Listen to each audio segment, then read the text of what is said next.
Hello दोस्तों, मैं देवाशीष आप सभी का स्वागत करता हूं मेरा चैनल पे। दोस्तों, मैं आज आपको कुछ बेहतरीन सिंप्लीफिकेशन के ट्रिक सिखाने वाला हूं जो आपके आने वाले एग्ज़ाम के लिए बहुत ही महत्वपूर्ण है। दोस्तों, जैसे कि आप यहाँ पर देख सकते हैं 0.2222 यहाँ पर 2 रिपीट हो रहा है, मतलब हम उसको कैसे फ्रैक्शन में कन्वर्ट करेंगे।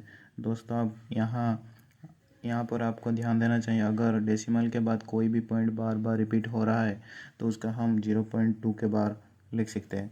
इसी तरह अगर हमारा 0.555 इस तरह से रिपीट हो रहा है तो हम 0.5 के बार लिख सकते हैं। इसी तरह से 0.4747 जैसे कि इसे ये बार बार रिपीट हो रहा है तो हम इसे 0.47 के ऊपर बार लिख सकते हैं।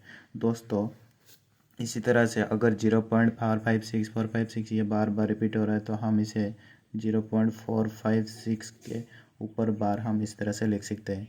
इसी तरह से अगर 0.57.333 बार बार वही नंबर आ रहा है तो हम इसे इस तरह से लिखेंगे कि जैसे 0.573 के ऊपर बार। दोस्तों, हम पहले इस बेसिक कॉन्सेप्ट को सीखेंगे, इसके बाद हम उसको कैसे ऐड करेंगे यह हम सीखेंगे। तो देखिए दोस्तों, जिस तरह से यहाँ पर 0.2 के ऊपर बार दिया है उसको अगर हम फ्रैक्शन में लिखेंगे तो जो दिया गया जो नंबर उसके नीचे 9 आ जाएगा, 2/9। इसी तरह से दोस्तों, अगर 0.5 के ऊपर बार है तो 5/9 हो जाएगा। दोस्तों, यहाँ पर आप समझने की कोशिश कीजिए, पॉइंट के बाद जितना नंबरों को, मतलब 0 के बाद जितना नंबर बार बार आएगा उतना ही डिनोमिनेटर में उतना ही 9 आएगा। जिस तरह से यहाँ पर 0.47 यहाँ पर 0.47 है, 47 मतलब यहाँ पर 2 नंबर है डेसिमल पॉइंट के बाद। इसी तरह से यहाँ पर 47 के नीचे 2 9 हो जाएगा। जिस तरह से यहाँ पर 0.456 है, 3 नंबर है तो पर 456.39 हो जाएगा। समझ रहे हैं ना आप। इसी तरह से अगर यहाँ पर 3 ही बार बार रिपीट हो रहा है, देखिए यहाँ पर 3 बार बार रिपीट हो रहा है तो इसी तरह से 0.573 के ऊपर बार है तो यहाँ पर कितना हो जाएगा, 573 के नीचे 19 हो जाएगा। इसी तरह से होगा। समझ रहे हैं ना दोस्तों। इसी तरह से नहीं दोस्तों, ये इस तरह से नहीं होगा। मतलब देखिए यहाँ पर सिर्फ 3 ही बार बार रिपीट हो रहा है। मैं आपको यहाँ पर करके दिखाता हूँ। जिस तरह से आप यहाँ पर सवाल देख सकते हैं 0.57.33, ये दोस्तों ये इस तरह से नहीं होगा, ये इस तरह से नहीं होगा। मतलब यहाँ पर आप देखिए, यहाँ पर सिर्फ 3 बार बार रिपीट हो रहा है 3। यहाँ पर जो नंबर रिपीट हो रहा है, मतलब यहाँ पर अगर हम पूर्ण संख्या का बात करें तो पूर्ण संख्या है 573, हम इसको ही लेंगे। और जो नंबर रिपीट नहीं हो रहा है, मतलब यहाँ पर 57 रिपीट नहीं हो रहा है, इसे पूरी संख्या से हम सब्ट्रैक्ट कर देंगे। जिस तरह से यहाँ पर देखिए 573 पूरी नंबर है और हमारा 57 रिपीट नहीं हो रहा था। यहाँ पर देखिए 57 रिपीट नहीं हो रहा था, 57 रिपीट नहीं हो रहा था तो इसे हम सब्ट्रैक्ट कर देंगे। तो यहाँ पर कितना 9 आएगा। जिस तरह से आप ये सवाल में देख सकते हैं, यहाँ पर एक बार 3 एक ही नंबर रिपीट हो रहा है तो हमारा यहाँ पर एक ही नंबर आएगा, एक ही 9 आएगा। और जितना जितना नंबर रिपीट नहीं हो रहा है, मतलब 2 नंबर रिपीट नहीं हो रहा है, यहाँ पर आप देख सकते हैं कि यहाँ पर आप देख सकते हैं जैसे कि 57 रिपीट नहीं हो रहा है तो यहाँ पर हमारा उतना ही 0 हो जाएगा। उतना 0 मतलब 2 0 हो जाएगा। 573 माइनस 573 माइनस, अगर मैं करूँ 573 माइनस 57 को करूँ तो मेरा क्या हो जाएगा, 573 माइनस 57 करने के बाद मेरा क्या हो जाएगा, 516 डिवाइडेड बाय 900, ये मेरा फ्रैक्शन वैल्यू हो जाएगा। समझ रहे हैं ना दोस्तों।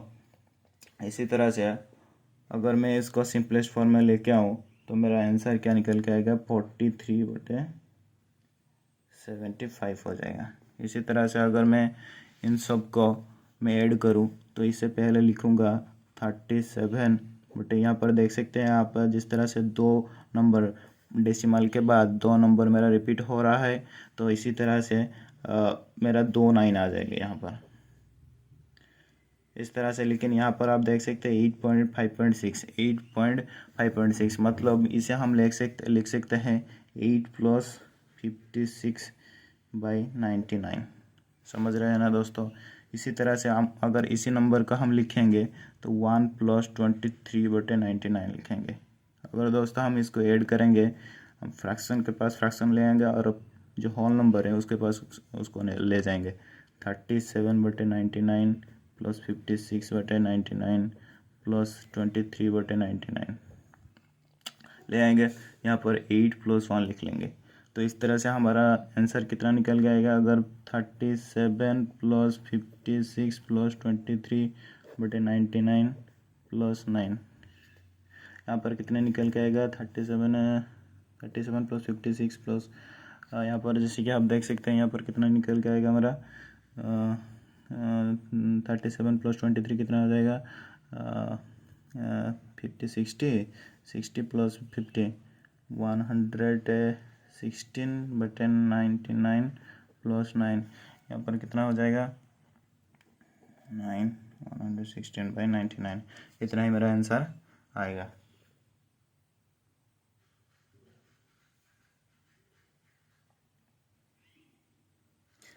इसी तरह से अगर मैं देखूं, इस तरह से हम देखेंगे, इसी सवाल को हम देखेंगे इस तरह से सवाल को, तो 0.43542 के ऊपर बार है। तो इस नंबर का हम किस तरह से लिखेंगे 43542 उसे सब्ट्रैक्ट करेंगे। जो नंबर रिपीट नहीं हो रहा है मतलब 43 से सब्ट्रैक्ट कर देंगे तो हमारा यहाँ पर 9 कितना होगा 999 होगा। यहाँ पर जैसे कि आप देख सकते हैं 3 नंबर रिपीट हो रहा है बार बार, इसके ऊपर बार लगा हुआ है तो हम 3 लाइन ले लेंगे। और जितना नंबर रिपीट नहीं हो रहा है मतलब 2 नंबर रिपीट नहीं हो रहा है तो हमारे पास यहाँ पर 2 जीरो आ जाएगा। इसकी तरह आप इसे सब्ट्रैक्ट कर लेंगे, जो आएगा आप इसे लिख लेंगे और यहाँ पर 999 और 00 हो जाएगा। दोस्तों समझ आ रहा है ना आपको।